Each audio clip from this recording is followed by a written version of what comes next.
I say, Hey, okay, hi, Manijeh. hi. How are you? I'm great. I'm really good. You? Good, Good? good. It's a lot of chaotic times right now, but Yeah, you isn't know, it? It's really interesting because people like us who have some sort of stability of mind and heart and emotions and all, this is our I hope so responsibility. most of the On time. our job.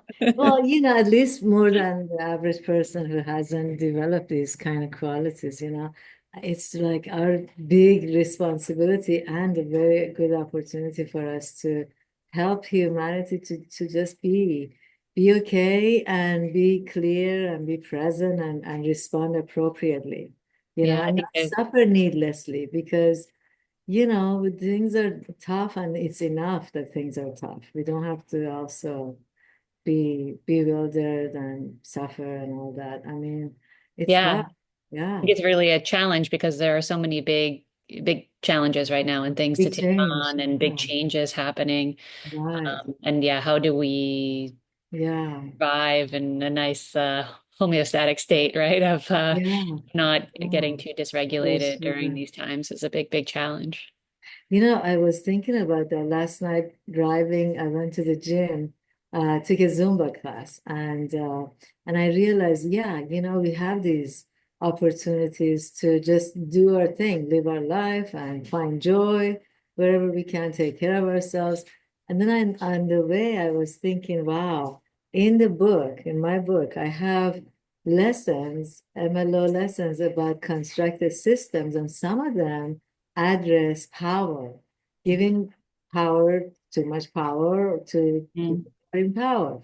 And systems, the way we construct systems or make decisions or change things or do anything, how they're going to impact some other, people and how it's going to harm other sectors. It's so our mind can be so like tunnel vision that, Mhm. oh, this needs to be done. This is good for us. In the best, if you think of it in the best light, right? Yeah. Somebody would think this is the decision that needs to be made. And either they could be completely disconnected from the harm that some other people are going to experience as a result of this change, or they maybe don't care, or Or even the benefits, right? That there's sometimes that some changes that we make small changes and benefits in our lives, and we don't like even going to the Zumba class, right? It kind of changes your mindset and takes you out of your current yeah, moment, makes a yeah, change. But yeah, there are so many decisions that are being made and being made in the moment, in like emotion, right? That are not grounded decisions that then have downstream effects that we don't yeah. always anticipate what they're going to Yeah, be. I mean, even changes that come about either in the family or your own personal life or systemically, societally, governmental, it doesn't matter. We are humans. We make these changes, right? And sometimes we are not able to see what's been in one area can actually be harmful in some other areas. Mhm. And that's what it takes for us to talk about these things, to really deliberate, think about what are the ramifications of, and how can we reduce the ramifications, reduce the harm, reduce the pain and Right. Even if suffering. that's only on our own psyche right now, with so much going on and so many decisions being made and so Yeah, much, yeah, especially like we live in Los Angeles, right? There's a lot going on yeah, way beyond, national and international politics wise. There's a lot going on here with the fires and a lot of people losing their homes and a lot of yeah, chaos kind of. There's a lot of different things going on. And so how can we all sort of stay grounded in the moment, even if it's only for our own personal sanity in the moment, to be able to yeah. then kind of provide for our families, provide for our world around us, from Or a just to see what's the next step, what's I'm reminded by this really sweet, beautiful story about Thich Nhat Hanh, this Zen monk who was Mhm. advocating for his people going around the world, just like Dalai Lama. Thich Nhat Hanh came from Vietnam, right? Mhm. And there is a story that during the wartime, when villages were attacked and people were trying to run away to save their lives, they would take whatever they had and get into these rickety boats and go into the ocean. And so in the ocean, they would encounter, all kinds of dangers, pirates killing them, robbing them, raping their daughters, women. I mean, it was a horrible story. And then Thich Nhat Hanh was a monk who said, I'm not going to hide in the monastery. I'm not going to just stay safe in there. I want to go help people. So he goes and he stands on the shore where these people could arrive. And many of them would be capsized and many of them would not make it. It was a horrible scene. And so those who did, there were some boats who made it. Thich Nhat Hanh would be there and greeting them, comforting them, giving them whatever. But then he would ask, how did you make it through these, you know, ferocious hurricanes and the, pirates and all? How did you make it? And in every boat, there was at least one person who didn't panic and who realized this is how it is. This is how incredibly, choppy these waters are and dangerous these were.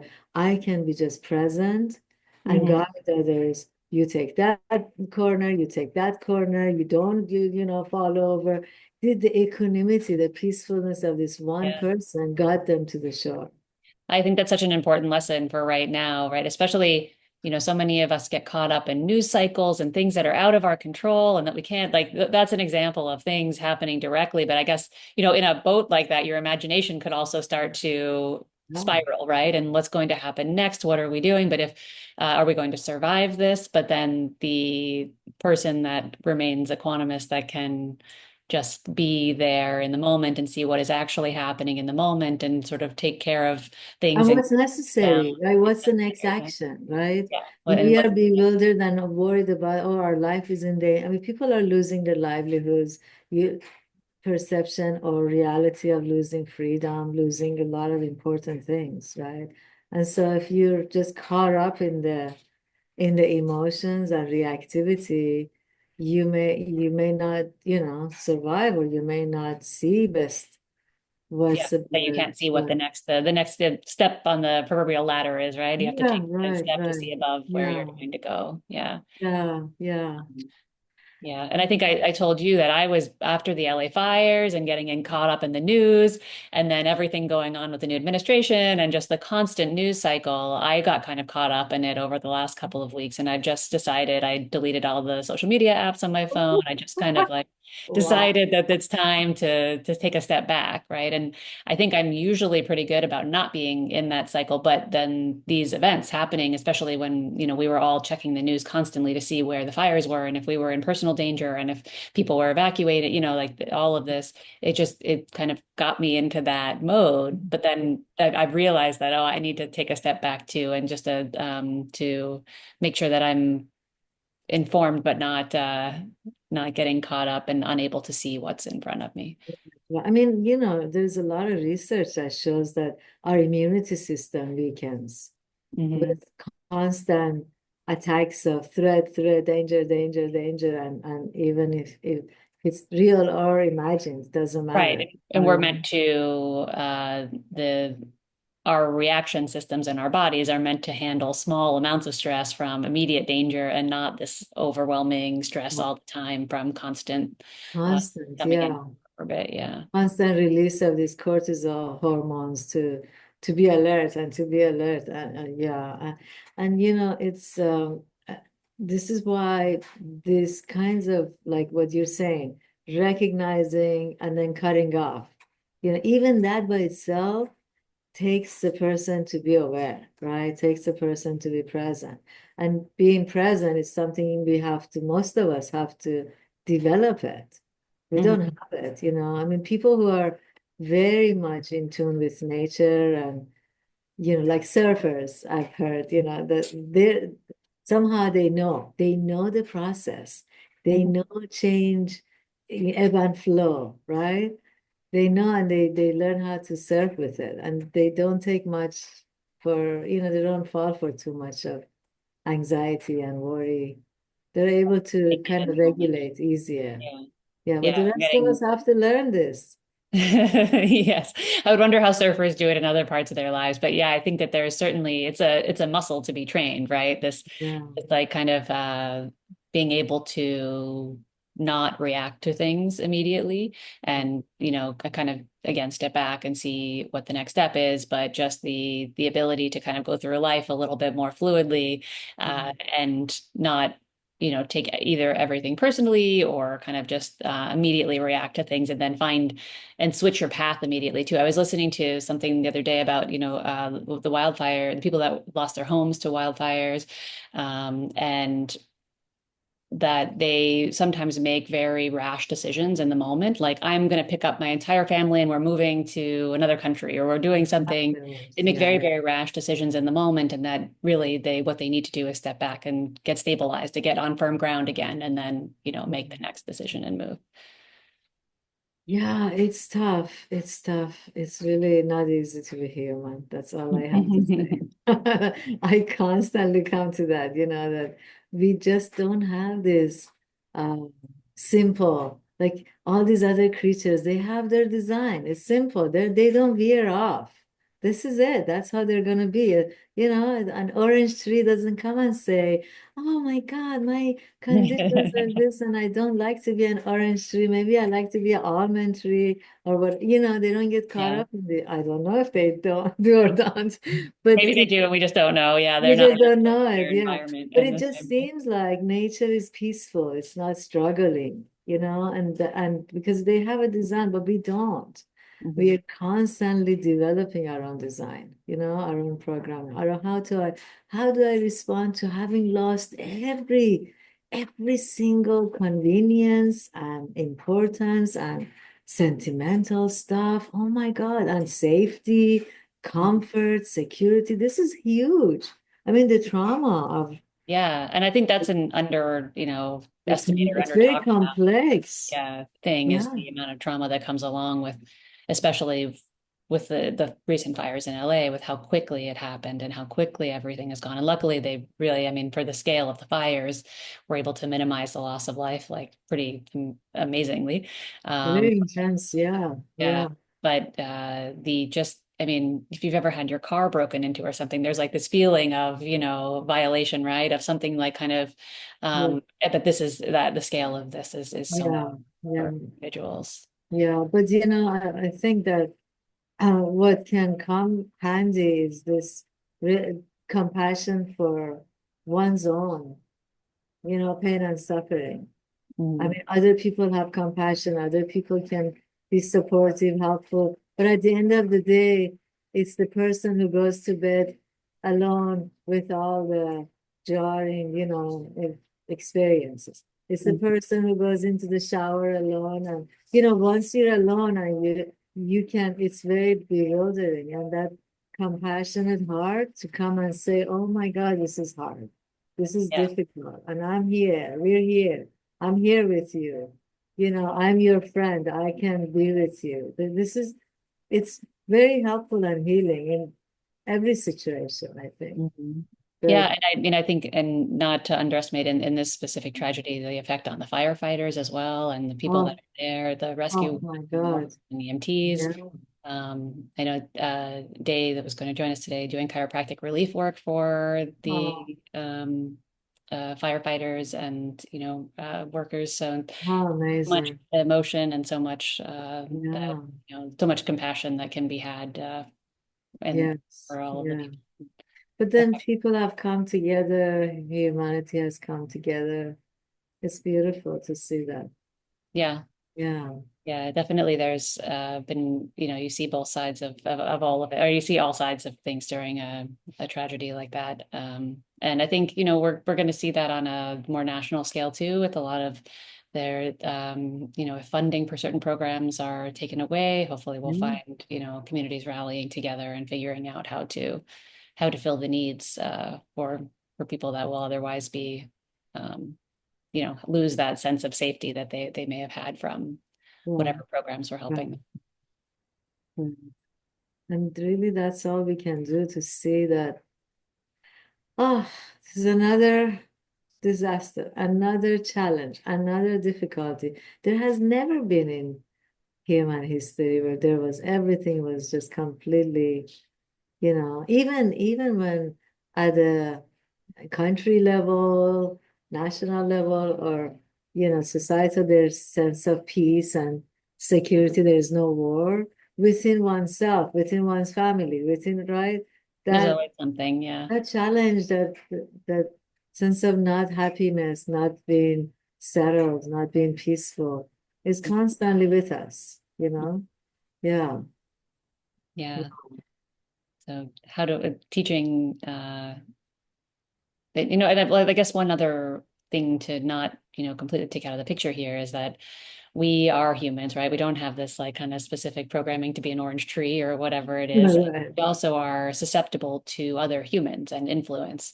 Yes. And one of the things I know you and I talk about a lot is the AI algorithms and how susceptibility to biases and the way that, human brains can be manipulated by these algorithms and so figuring out, amongst all of this, among trying to remain this sort of like peaceful state in the middle of the chaos so that we can see the avenue in front of us, and then also trying to understand the ways that we may be being manipulated by other Right. outside forces, right? Whether it's just general media or if it's specifically something that is, feeding off of our data and looking very specifically at what we like to try to influence our thoughts and behaviors. So a Right. lot of very, very complex, complex things to consider here as we go into this Yeah. topic. Well, I think it's useful to have that knowledge that we are being wired or we are being influenced, even if we don't kind of catch it yet. And then, I mean, with news and with circumstances, there's always interpretation of things, always opinions that come from this side and that side. And for myself personally, I try to listen as least as possible, minimum. Why? Because I want to make a, very accurate sort of a conclusion. And I don't know if I can base my accurate conclusion based on opinions of others, or being influenced by others. So for myself, I reduce my intake. And then sometimes I say, do I need to know anything, guys or people, or my Right. kids? I Yes, need I to, feel I need to the same run a or lot of the something. time. Do I need to? I do think it's interesting though. I think there's a lot of people that feel a lot of guilt about not being constantly plugged in because there's always somebody Ah, suffering somewhere in the world and there's always something happening that is, yeah, that they feel like they should know about or taking action to do something about. And I right. feel like I know a lot of people that feel kind of guilty when they disconnect and Yeah, that they should be plugged in because they have to know everything that's going on or they're like somehow complicit in things happening that they don't yeah. agree with. That sense of responsibility. Yeah. Mhm. But it's interesting you say that. I was talking to one of my mentees this morning, and we were talking about this suffering over things that we don't like, right? And the loyalty we feel faithful to suffer. Like if something bad happened yesterday, or I was unhappy yesterday for some reason, and I can't just let it go. I mean, if I let it go, what does that mean? Was that suffering, a lie? Am I minimizing my own worth? Or so I hang on to it. I become sort of faithful to this, loyal to this sense of agony and misery and sadness and Yeah, depression that and somehow whatever. you're It's helping not by here right now. It was there yesterday or last year or some other time. But right now, actually, if you pay attention, oh, it's not here. But like you say, there is a sense of kind of guilt if I'm okay. And if yeah, I don't, if I'm not unhappy, why I should be unhappy because such and such happened and I, because somebody is suffering or something is happening or something. Yeah, like that there is this, yeah, I like the word responsibility there, that it's well, we a become faithful sufferers. mhm. You know? So I said to her, no, you need to change your side. You need to change what you're faithful to is your inner peace, is Mhm. your happiness. That you need to be faithful towards so that Mhm. you take actions and you switch and you shift to regain that and not needlessly, because Suffering. Yeah. it's not to our best interest, to Yeah. constantly be upset or irritated or constantly repeat. Even I was telling her, when you repeat telling a story of what happened over and over, there is a sense of responsibility to feel it again. When you tell the story the third, fourth time, maybe you don't feel it as much and you feel bad. It's like, oh no, you don't know. It was really awful when I felt it. Right. And then you try to kind of conjure that same feeling up Mhm. to demonstrate to the fourth person now how Yeah. bad it was, right? And then every So time you do that, it's just building up in your body as not a. only building up, it's like making copies. I said we have these ginormous folders, of there's one document of something bad or unhappy happened. The more you repeat talking about experiencing it, remembering it, you're making copies of it. It's Mhm. like this big book about, and like, oh my God, delete these copies. Delete this. Yeah. They're Yeah. And that doesn't copies, mean that they're you should not real. necessarily forget about the experience, but that you don't have to relive it in the same vivid Relive it, sense right? because your brain doesn't really know if you're Exactly, way right. experiencing it over again or if you're reliving it with some sort of Right, emotion exactly. attached. Yeah. Yeah, yeah. So it's interesting to kind of look at it in a way that we're not responsible or obligated actually to be upset, Mhm. to agonize. We're obligated to be peaceful and alert, awake, wise, you know, And you can and be aware without having that real visceral kind of reaction that is happening in a lot of people right now. yeah, And I think it's, a consequence of overconsumption of news, plus a lot of things. There's yeah. a lot of changes happening right now that are unknown in consequence, right? We don't And know, they're real. They're real. I mean, and they're real things that I are, have a yeah. friend who lives in New York, and she's so distraught for the that her daughter, who's a postgraduate student of neurology or something, and her lab research study funding was disconnected. Yeah, Poor, there's a poor. federal, though there was a potential federal freeze, and now we don't know exactly what's happening with it, right, on funding. Yeah, I mean, And she was just so distraught. Like my baby, my daughter, my young, beautiful, right. intelligent, hardworking, well-intended, So these are real things that are happening to people. And then I urge them, and I hope that they don't feel like, oh my God, my heart breaks. I cry. I feel that, pain. But then I also know from personal experience suffering is not to my best interest. Mhm. My best interest is to be peaceful and find joy in little things. And so I can actually, live with some kind of a meaningful effect that I can have, in my own life at least. Yeah. Yeah, yeah, absolutely. That the refocusing of your energy, and it doesn't have to be that you're completely shutting something out and you're not paying attention and you're just sticking your fingers in your ear, and It's not not listening to what indifferent. it doesn't have to be indifferent, right? It can Yeah. just be Yeah. an acknowledgement of these things are happening. You could do the things that you can do, but if there aren't direct things that you can do to respond in the moment, then Yeah.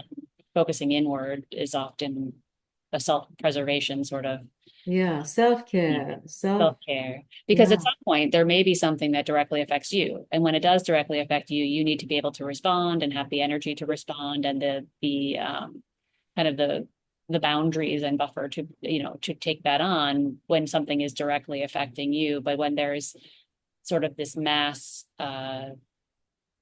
concern around what's going on at every moment, all of us can't take that on at all times. And if we do, then we won't be prepared to do anything else in society or to move any of our other initiatives forward or to help in situations where we can directly respond. Yeah. That's really the key to respond appropriately and with the least amount of harm and mistakes and Mhm. and get respond to the actual problem, because when we get upset and we get really into it and we get really afraid and worried. Now, the worry, the upsetness becomes the issue. We don't like that. I don't like that I am upset. Why am I supposed to be angry? It's so and so's fault. Why is this going? And then that becomes a problem. We forget about the actual thing, and the actual thing may need a response or may not need a response, you know? especially from you. It may need from you a response, or you might Yeah, not be able to actually maybe do it's not, anything. I have nothing that I can contribute or do, Yeah. or, you Or know, if you do step back, maybe there's a couple of things that you could do. Maybe you can call your Congress people. Maybe you can do a couple of things. Maybe you yeah, can reach out to individual people that need help in some circumstance, but those actions won't be able to happen if all you're caught up in is your own suffering. right. You won't see them, you won't know them, right, right. And then this other thing, the kind of term or quality of indifference. Indifference also, people who are actually taking that route or don't have, they're indifferent to the pain and suffering of others. It's not peacefulness, you know? Mhm. Indifference is actually the near enemy of peacefulness and wisdom. It has its own kind of suffering and difficulty that comes with it when you're indifferent. Mhm. Because then you're shocked when it actually happens to you, right? Like, Right. what? I got cancer? What? Right. You This know, couldn't possibly happen well, to yeah, I me. thought it happened to other people, not me. Yeah. And the idea that, yeah, you don't have to be completely shut off and indifferent to the world's struggles and, Yeah, even the struggles of your neighbors. But but if you are unable to have your own life and your own kind of presence grounded in the moment and see what is in front of you, then it's hard to navigate any of those struggles, to help right, anybody in right. those situations. Yeah, and then there is happiness too, right? Mhm. We are, we Right, are, we're allowed to be we're happy. here to enjoy life, and it's okay to be happy, It's Yeah, okay to do that. It's okay to be peaceful. It's okay to laugh. even in It's the okay. middle of you know Yeah, of yeah, chaotic or tragic situations in yeah. society. Yes, It all comes are allowed to. together. It's not one way or the other. Yeah, Really yeah. important to remember, I think, during any times that are chaotic. Go Uh, on dates. Go on, listen to happy music. Yeah, just yeah. that respite. Yeah, Yeah, time. I think that's so important to remember. Maybe, one of the most important things for people that are struggling right now to remember is that even if you have your own personal struggles going on, or there's very significant things, that there can be moments of joy in those times as well. And you don't have to feel guilty about having those moments of Yeah. joy. Um, Yes, yeah. Not only not guilty, but those are like vitamins. They strengthen us to be humans who are capable, have agency. It's mhm, important. Joy comes from, for different people, joy can be different, right? But it can come from the simplest thing that you look at a bird and all of a sudden smile comes to your face. You see the sunlight and like, oh, it's beautiful. All of a sudden, for that millisecond, you are in the kind of zone of pleasant, mhm. Yeah, even and out of the pleasant. zone of, of feeling some sort of misery or, Yeah. tent. Yeah. Yeah, you look at your stuff that you have. I mean, I always tell my students about the object meditation. I call it object meditation because to get them to be aware and present and that sense of gratitude that makes a person feel safe, that they have enough, that there is not, we are living, we have things that whatever you have is serving you and you don't even know, right? I mean, the Yeah. jacket And you're wearing, the jacket I'm wearing, we forget about it, take it for granted. All we do is just go pick it, put it on, and then feel the sense of warmth and forget about, oh my God, this is still serving me? Yeah, I And think practicing I'm gratitude in the moment for for sort of and everything that this is. is still benefiting me. It hasn't changed. And then when I put it back in the closet, it's waiting to serve me again. Right. It's very loyally waiting over there for me to Yeah. go pick it and choose it, and it will do its duty, you know. And Mhm. these are everywhere, all around us, right? The pot in the kitchen, you know, in the drawer, in the cabinet, the dishes, the fork, and The all this. orange tree that may be waiting for The you, just orange doing tree just it. doing its thing, waiting. And, okay, I'm going to give my fruit, and that's it, you know. There is a beautiful poem, a verse by Rumi. Rumi says, "The sun has not yet told the earth, you owe me."